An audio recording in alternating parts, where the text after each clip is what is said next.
Тэр Чингис хааны мөнгө өнгөрсөн 4 жил 2 банкаар үндсэндээ дамжсан юм байгаа шүү дээ. Голомт руу нэг хэсэг нь явсан. Худалдаа хөгжил рүү нэг хэсэг нь явсан.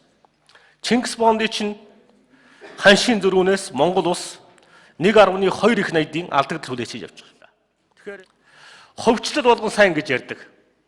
Төрийн том объектуудыг үйлдвэрийг худалдаж авсан, ховжилж авсан, худалдаа хөгжлийн банк чинь өнөөдөр Монголд дарамт учруулдаг хулгайн бүлэглэл болж хувирлаа.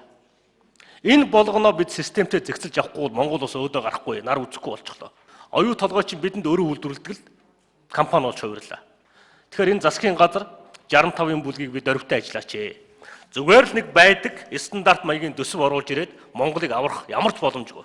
Зүгээр л нэг байдаг стандарт маягийн төсөв оруулж ирээд Монголыг аврах ямар ч боломж. Өрийг өрөөр дарна гэж та яриад байна. Гаттаас хэдэн төгрөг олоод ирнэ. Тэгээд болчих واخ гэж. Ямар ч боломжгүй.